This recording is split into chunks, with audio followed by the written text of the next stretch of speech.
Call to order the King George County School Board regular meeting. Please rise for the Pledge of Allegiance, followed by a moment of silence.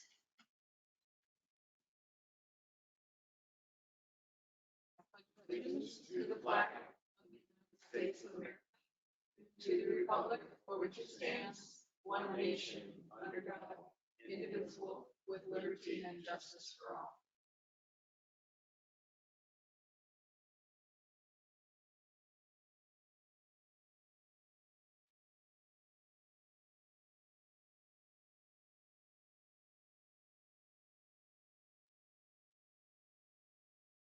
Please be seated. All right, at this time, we'll open the floor to public comment. Ms. Franco, do we have any public comment? We do not. Mr. Vance, anyone online? All right. At this time, do we have any changes to the agenda?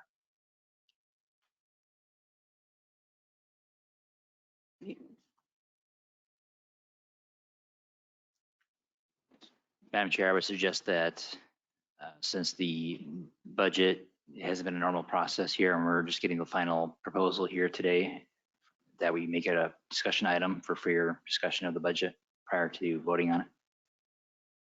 It's currently as an action item. So I believe we need the intent was that we need to vote this evening. Dr. Benson, is that not correct? Yeah, begin the fiscal year July 1. Tonight is June 27th. which day? Friday? So I guess conceivably you could post, well, you could post an emergency meeting if you want later for the week. I'm not suggesting that we don't vote on it today. I'm just suggesting that we do it as a discussion item so it's looser as far as Robert's rules, just to be able to discuss it more freely before we vote.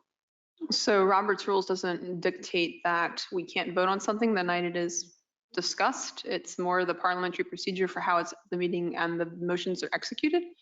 So as we usually do for our action items, we can still have a motion and entertain debate where there can be discussion regarding. If we want to do that and freely ask questions, then that would work as well. Okay. The only other thing is, wait, no, never mind. I think it's been corrected. I was going to ask to pull the June 13th minutes, but I think you already got that covered. Yep, I have that. Okay. The 13th, yes, we have the addition. All right. Any other changes? I don't have any. All right. So we'll move on to the consent agenda. So before us this evening, we have minutes from the May 18th, 2022 VSBA training session, minutes from the June 13th, 2022 special meeting at 4:45 p.m. and minutes from the June 13th, 2022 regular meeting at 6 p.m. I will note that for the June 13th regular meeting minutes, I don't know if does everyone have a copy of this? Just me. What was that? Okay, so just there was a correction to the minutes in the motion itself. It said that the motion died, so just a correction that Mr. Rolls moved to remove the norms and protocols and add it to discussion. Mr. Bush seconded, and the motion passed unanimously. So would anyone like to make a motion with regards to the consent agenda? I move that we accept the consent agenda for May 18th, 2022 VSBA training session, June 13th, 2022 special meeting 4:45 p.m. and June 13th, 2022 regular meeting 6 p.m. Do you want to include the minutes for the regular meeting as amended? Yes, and the amended minutes as well. Thank you, Madam Chair. As well, you mean the 13th, the last one, it'll be the two first minutes and then the third one as amended. The last one, June 13th, was amended. Thank you. Okay, do we have a second? Second. All right, all in favor, say aye. Aye. Aye. Chair votes aye, motion carries. Okay, this time we'll move on to our action items. So we have, first up this evening is the FY23 budget. Dr. Benson? Thank you, Madam Chair, members of the board. I have included in the board packet a breakdown of recommendations for you to consider. I did attend the Board of Supervisors meeting last week and listened to their discussion. As you know, there's been some ongoing need for clarification as far as a new, well, not a new, but a revived line item in our revenue forecast from the state. And it's this construction fund. It's an entitlement money. And for us, for FY '23 and '24, it's an amount that's approximately $2 million. That amount is parked in FY '23, but it is not indicated in FY '24. So as I discussed last meeting with you all, my recommendation to you is that you utilize half of that money in each of the fiscal years so as not to create a cliff or a situation where you then are left without money in the second of the 2 years of the biennium. So what you have outlined for you, or the agenda item calls for that, continues to call for the cooperation of the Board of Supervisors to simply exchange the debt service money already budgeted at the county level for the construction money, so it could be utilized for that purpose. And in turn, the county then could simply allow the school division to use the debt service money already obligated to operating costs. But I did receive clarification Friday from Mr. Dickey at the state DOE, and he's the head of finance there. And based on his instruction and what he forwarded to me as far as language from the bill, qualified costs do include technology and other items, including debt service we already have in our operating budget. So all that to say, I do believe we have enough qualifying expenses in our operating budget where the swap, so to speak, of the debt service money outside of our operating budget is no longer necessary. So that's good news. I believe that's what the Board of Supervisors really is waiting for, is the school board's response to their commitment to the 21.1 million. If you all were to, well, when you all approve amounts tonight, then that can be communicated to Ms. Hahn for advancement to the Board of Supervisors and ultimately then a budget for this coming year. So with that said, again, we have a local commitment of 21.1 million added to our expected revenue from the state. And then the utilization of only half of the construction funding requires then a cut of 1.025 million from our operating budget. And you see those suggested adjustments on your board agenda item. We are fortunate that in some cases, the stuff or the non-recurring costs, we have been able to utilize fund balance to help offset a good portion of the cuts that are recommended in the non-personnel category. The personnel reductions that I'm recommending, again, there are needs in our school division. I would urge the school division to revisit those next year, or if possible, and you find that revenue is trending in a more positive way during the year for the state, then you could perhaps revisit a position or two as needed within the budget cycle. It really just depends on how things progress economically here in the coming months. So I'm happy to provide any clarification or support your discussion if you have any, but as you mentioned, you are correct. We are quickly approaching the beginning of the next fiscal year. So providing numbers to the county will be helpful. It's not uncommon. In fact, we have not even gotten the calc sheet for the governor's signed budget yet. It's not uncommon then early in the fiscal year, if an adjustment needs to be made, that can certainly be revisited by the school board. But the county will need to adopt an appropriation for the schools at their next meeting this week. All right, thank you, Dr. Benson. So this time, understanding we'll have some discussion, but since it's an action item, I move that we accept the FY23 budget as presented. Is there a second? I second that motion. Okay, so now for debate. Mr. Rolls, would you like to start? Some questions? Certainly. So Dr. Benson, as I read this, I may have misunderstood, but it seemed that we were assuming that we're splitting the money between the next 2 years as far as the construction costs to reduce our debt service and to roll that into the operating costs. But then you were just talking and I wasn't sure if that's exactly, are we still sticking with what's proposed right here, or did you need to make a change based on the discussion with the Board of Supervisors? Just the only change from the printed version of your board agenda item describing tonight is that you can disregard the sentence describing the swap, so to speak, or the exchange of funds with the county. That was conceptually that would have been necessary, in my opinion, based on early understanding. But now that we understand that there are other costs within our operating budget that we can utilize the construction funds for, it's no longer necessary for that component to be part of our budget. Okay. Does that answer you? Can you point specifically to what you're referring to as the swap? Matt, what I was seeing here before was simply, well, I thought it was just simply, we got money for construction. We're able to use that to take away some of our debt so we don't have as much debt service. We could, For the county. No, well, let me go back. So just to explain, the construction funding is renewed for this year. It's not been part of our revenue from the state. So this year, this coming biennial budget, the state has enacted construction funds, which are entitlement funds. For us, it's 2 million. Every division has them. So there are only certain expenses that qualify for use of those construction funds. And so the worry I had early on was that that would be limited to just debt service. The majority of our debt service is carried by the county and is separate from our operating budget. It's a fund at the county. So the thinking was that simply the construction funds that will be appropriated to you all as a school board could be transferred to the county in exchange for the very same amount from what they've already committed to the debt service for the middle school. And their money, so to speak, would come into the operating budget to replace the money you had transferred to the county.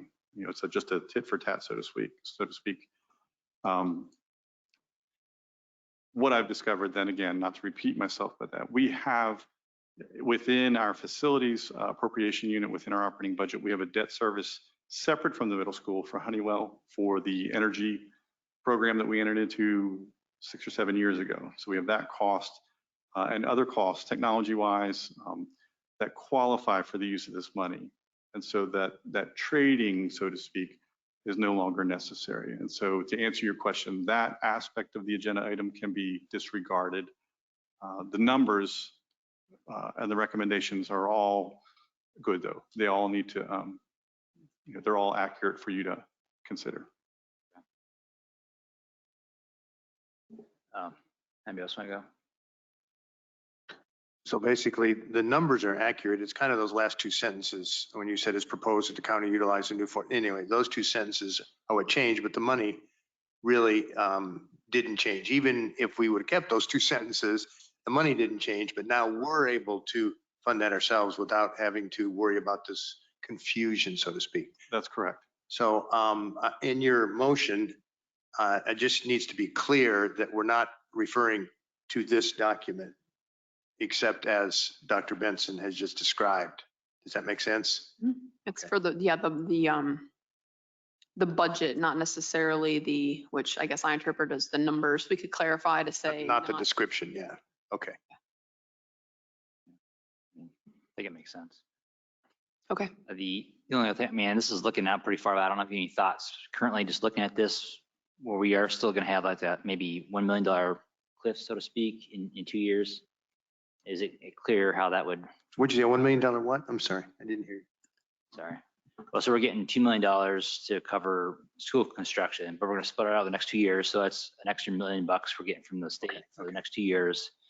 And so I think the recommendation here is not to, sadly, not to be able to get any of the proposed additional staff that we're hoping for, because you don't want to hire them on and then not have the money to pay for them anymore. But still, we'll have to think about that in a couple of years, as far as it'd be $1 million less from the state than we were used to, we're currently budgeting for, that we'll have to adjust for. Am I right? I understand what you're saying. And no, I think everyone's hope is that this will continue beyond this biennium. We don't know, of course, we don't have a crystal ball. I think there's even hope in talking with Mr. Dickey Friday, there's hope that even for next fiscal year, there could be funds put into this, up to or even equaling what's in there for next year. For FY24, there will be funds where currently it's left blank. And of course, that's going to be up to next year's General Assembly session. But I think Mr. Roll's point, correct me if I'm wrong, is that, so we utilize the 1 million, so to speak, this year. We utilize the other half, the other 1 million for next year. If there's no guarantee then for FY25, then yes, potentially you have that gap. However, I do think that as with any yearly negotiation with the Board of Supervisors, that will just be part of the calculus for the establishment of that FY25 budget. And I don't think it's necessarily a cliff. Is typically when you utilize funds for recurring costs, and then you no longer have that revenue stream to cover those recurring costs, then you're kind of in a pickle because you have a forced cost that you have no revenue to address. But in this case, again, the qualifying costs are going to be non-recurring costs that we're going to utilize this for, so it's less problematic.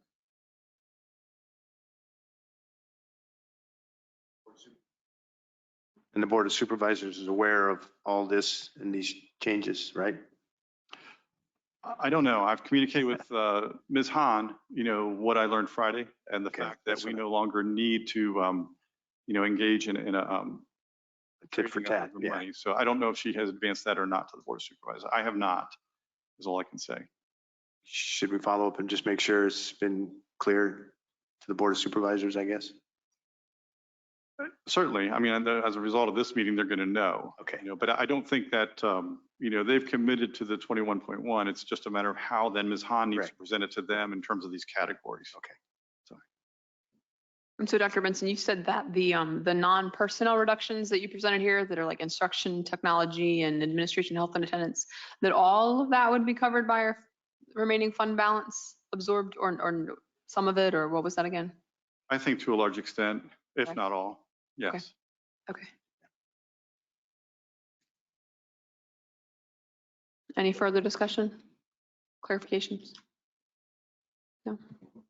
You asked the question I was going to ask. Okay. All right, well, if there's no further debate, the question is on the table to approve the FY23 budget as presented. All in favor, say aye. Aye. Chair votes aye, motion carries. Next up on our action item list, we have the King George School Board norms and protocols. So after our review of the document our last meeting, I went back and made all of the changes. Hopefully, if there were anything I missed, you've all picked up on them, but I incorporated all the changes that I had written down. So this time, do we have a motion to approve the King George School Board norms and protocols? I move that we approve the King George norms and protocols as presented. I'll second it. Any debate? All in favor, say aye. Aye. Aye. Chair votes aye, motion carries. Next, we have the 2022-2023 student fees and charges. Dr. Benson, you want to add anything on that? No, just that we did clarify the agenda item is correct as far as the dual enrollment tuition. Yes, I saw that. Okay. All right. Do we have a motion? I make a motion that we approve the 2022, 2023 student fees and charges as presented. I'll second that motion. All right, all in favor, say aye. Aye. Discussion.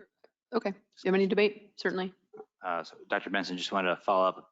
Last time I'd asked about whether there'd be any point in adjusting the driver ed fee, if that would help alleviate the wait list issues that some have mentioned. I don't think it'll mitigate the wait. I think the demand for the instruction is there.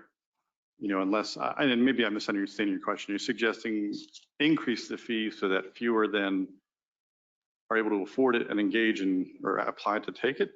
Well, perhaps that would allow for more instructors, more vehicles, that sort of thing to get more students through. Okay, so I misunderstood that you would want to utilize increased fees to hire more instructors. I don't think, just based on my knowledge, I don't think that I think that the increase that would be required in fees then to purchase additional equipment and hire more people would make it cost prohibitive, quite frankly, for many.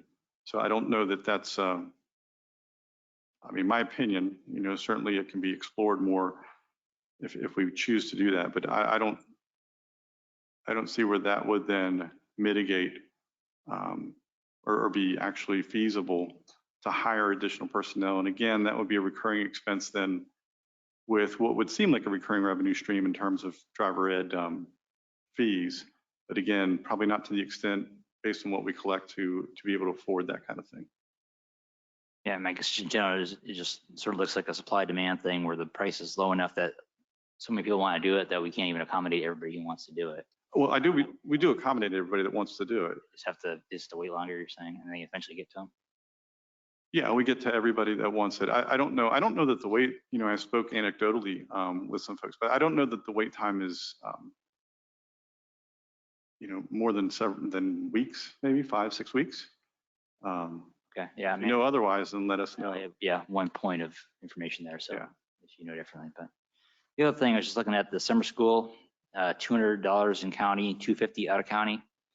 And I just was striking me as I know our per pupil cost roughly annually is like $10,000. So and I would think that we would charge out of county pupils the full amount, our full cost. So what is our full cost for summer school?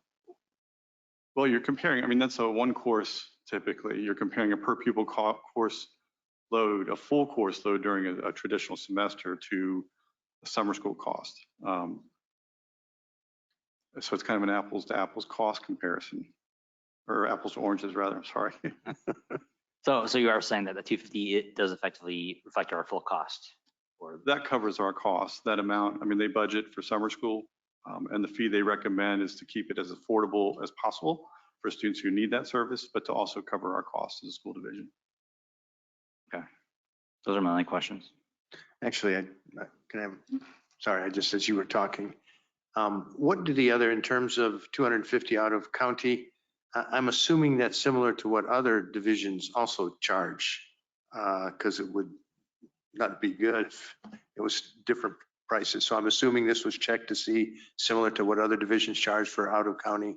Yes, in fact, I think we probably, yes, I'll say comparable. Okay, Maybe not the exact same amount, but that's comparable's fine. That's all. Okay. Any further questions, debate? All right, all in favor, say aye. Aye. Aye. Chair votes aye, motion carries. All right, next we have quite a few policy manual updates. Would anyone like to strike any before we make a motion to approve them all? Sorry, what'd you say? Would anyone like to what? I'm just asking. Well, ultimately, if there's a motion to approve all the policy manual updates, I was trying to get ahead of that and ask if anyone had any that they wanted to strike before we move to approve all of them. No? Okay, do we have a motion to approve the policy manual updates as listed?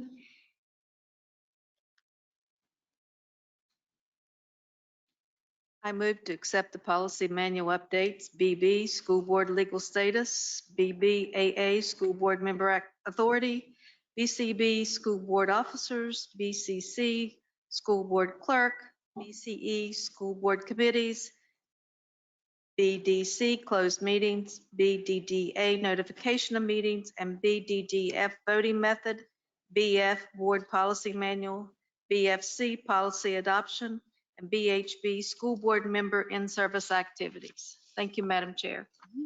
A second? Second? Okay. I'll second. I think Mr. Rolls seconded. So if we're done, yep. Any debate? All in favor, say aye. Aye.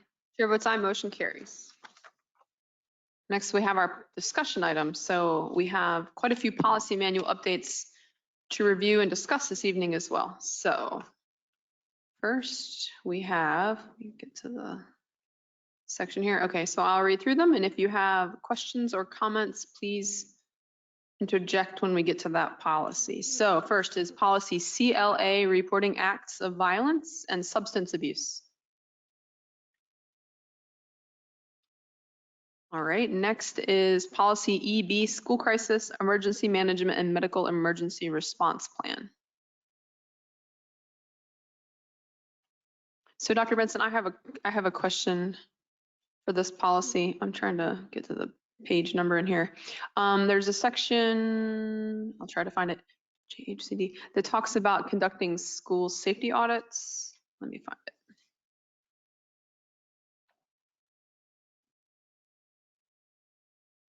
Yeah, sorry, I don't have that. Here we go, the policy. Yeah. I was wondering, when do we can conduct those? And, oh, I think, okay. And then I was, who's on our, yeah, mostly that. My second question I've answered, when we conduct them. I'll give Dr. Boyd, who's here, a chance to, he helps with that. If you'd be kind enough to come up here,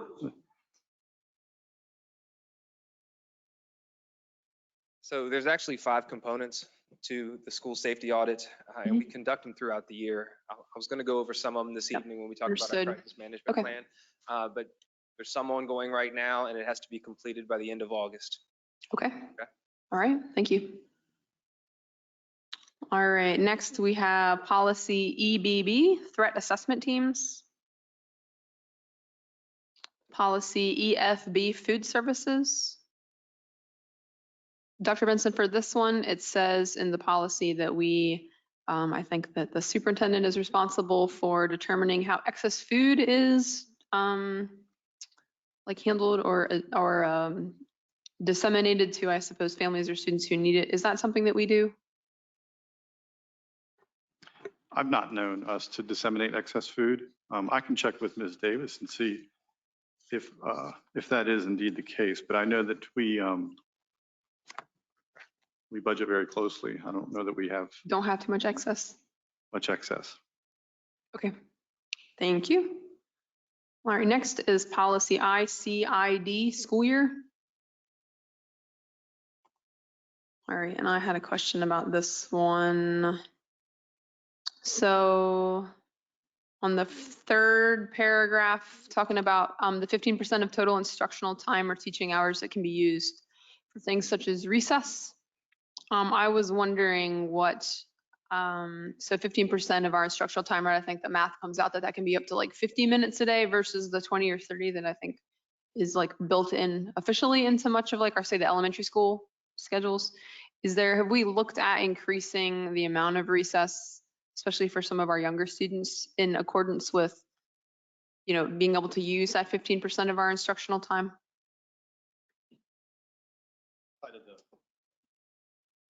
I don't know that, I think you brought this issue up before. I did. So outside of those discussions, I don't know that there's been a formal examination of that, but that's, we could look at that this summer. Is it something we could do?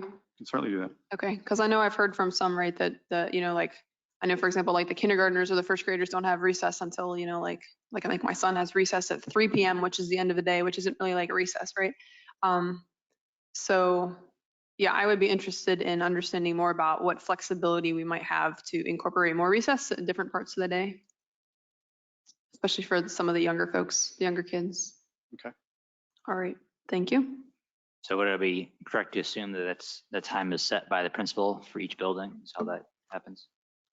The time of, as far as when it's scheduled, Or duration, yes, or when? That's currently, yes, it is.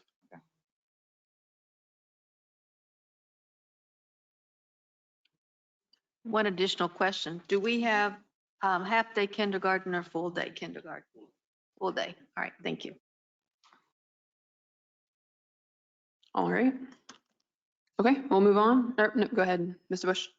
I'm sorry, can I go back to the IE? I'm sorry, I was still looking at, We're not at the IE yet. I'm sorry, I thought we were, my fault. You're fine. My glasses. Okay. All right, yeah, we'll move on. So policy IE, moment of silence. Mr. Bush. Sorry. I was just looking at about the moment of silence. I'm just curious as to why it looks like it's a change in that the pupils are now to remain seated at the moment of silence. And before there wasn't anything, I don't think, about them remaining seated. Why was that change done? Does anybody know?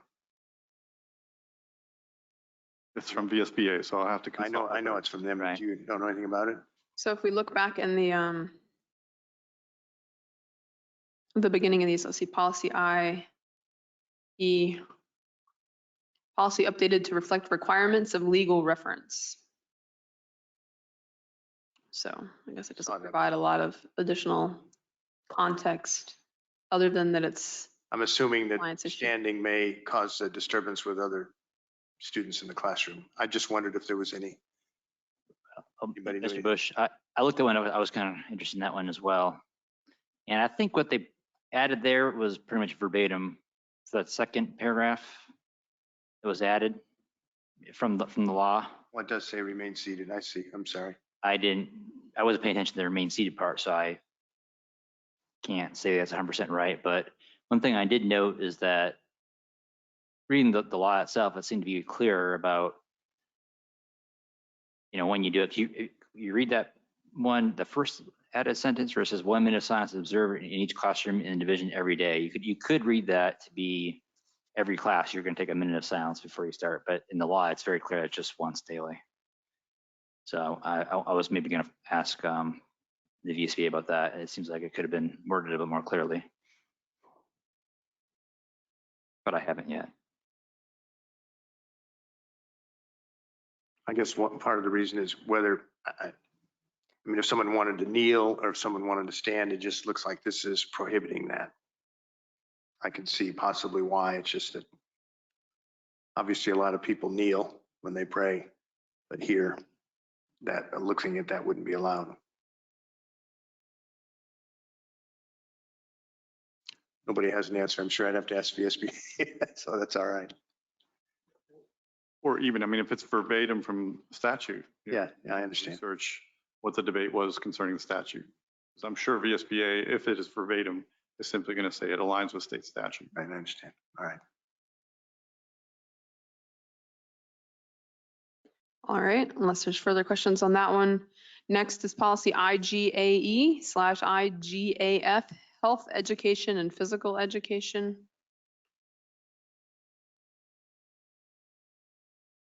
All right, policy IGAG, teaching about drugs, alcohol, and tobacco. Policy JED, student absences, excuses, and dismissals.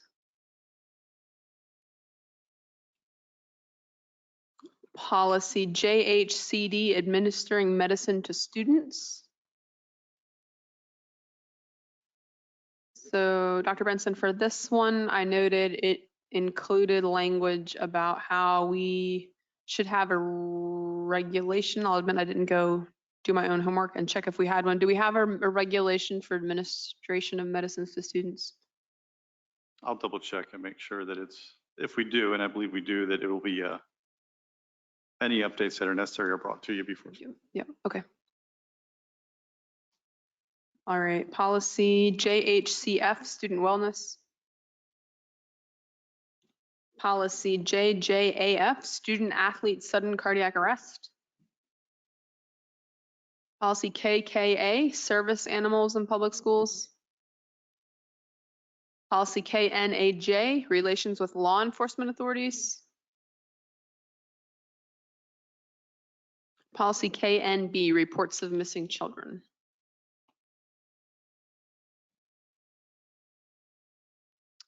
All right. Anything we missed in any policy anyone wants to mention? If not, we'll move along. Our information items, do we have any committee reports this evening? Mr. Bush, No. Dr. Cutright? None, thank you. I do not. All right, I do not either. So next we have our superintendent's report. Dr. Benson? Thank you, Madam Chair. I don't guess I would just want to take this chance briefly to thank this board and the many boards before it for working with me. And tonight's my last board meeting officially in charge. It's hard to believe that 10 years has gone by that quickly. But again, I'll still be here through August to help out, pitch in, and help the transition as best I can. I have full faith and confidence in Dr. Boyd and the staff.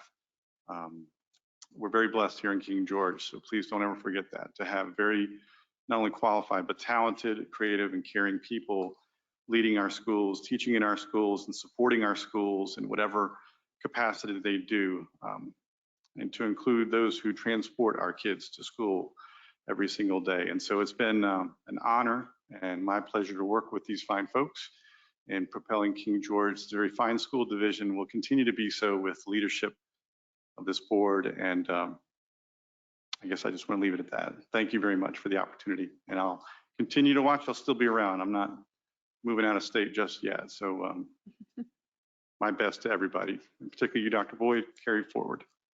Thank you, sir. Thank you, Madam Chair. All right, thank you, Dr. Benson. All right, we'll move on to our board comment. Mr. Bush. Well, I also would like to thank Dr. Benson and my brief relationship that we've had together for the last 6 months. It's, you're a professional and it's been an honor to work with you. So I want to thank you. All right, thank you, Mr. Bush. Dr. Cutright? Thank you, Madam Chair. I would like to congratulate Dr. Jesse Boyd on his appointment of the interim superintendent of King George County Schools effective July the 1st. And also, as I mentioned the last time, it's been a pleasure working with Dr. Benson as well. And I'd like to add, it's hard to believe that it's a little over a month until the start of another school year. And I'd like to thank all the school administrators, the school staff, and central office staff that are working hard to make the opening a successful school year. And as you probably know, they're busy hiring teachers, scheduling students and teachers, and preparing our classrooms. And I look forward to working with everyone. Thank you, Madam Chair. Thank you, Dr. Cutright. Mr. Rolls? I'll just also thank you, Dr. Benson, for your 10 years of service, and it's really appreciated. It's benefiting from your experience as I jump in here just get my feet wet first year. So it's been great working with you and getting to know you. I know it's not goodbye just yet, but thank you. All right, thank you, Mr. Rolls. So I would like to let everyone know, thank you for your feedback on dates that everyone was available to meet with VSBA to begin the superintendent search process. So I did confirm with them that we are good for July 14th at noon. I will work with Ms. Bushrod and Ms. Franco on a location and ensure that that is properly advertised. And then I am looking forward to our review of the crisis management plan in a closed session today. I know there's a lot of interest in the community about how we handle, the things that have been going on lately. Unfortunately, things that we need to consider and deal with. So I'm confident in what is being done within King George County Schools, but I am looking forward to learning a little bit more about the details this evening. So thank you for bringing that to us this evening. And then lastly, obviously, Dr. Benson, you'll be sorely missed. It will be a new perspective viewing you in the audience. But Dr. Boyd, we look forward to having you join us up here. Dr. Benson, I know I've thoroughly enjoyed the 2.5 years I've gotten to know you and work with you. It's been a pleasure. You have big shoes to fill. I know whoever comes next will be up to the job, but you'll be very sorely missed. We wish you well, and you've done a lot of great things for the county. So thank you.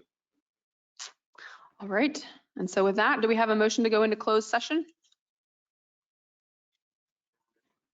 Madam Chair, I make a motion that we go into closed session pursuant to State Code Section 2.2-3711.a.1.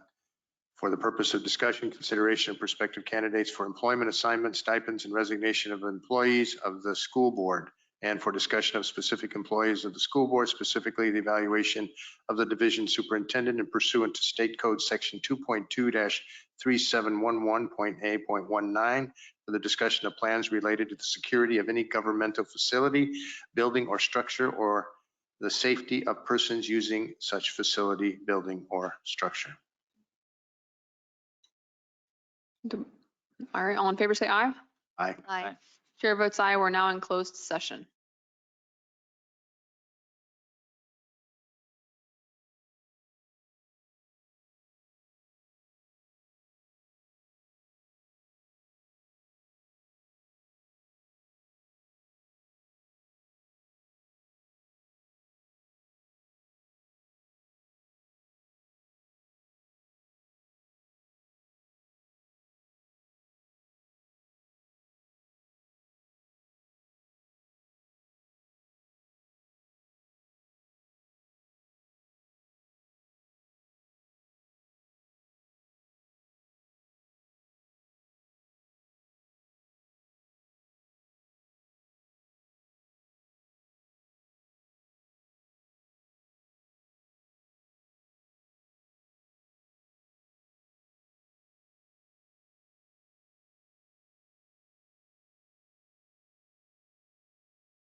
We have a motion to return to open session.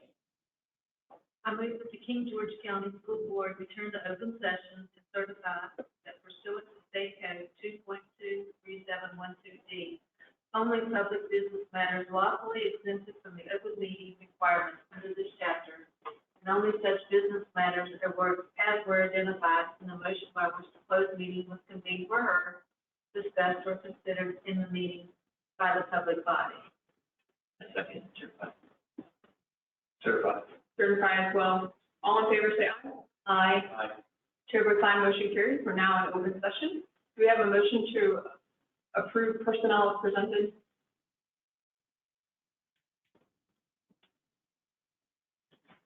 I move to approve personnel as presented. Closed meeting. All in favor, say aye. Aye. Chair votes aye, motion carries.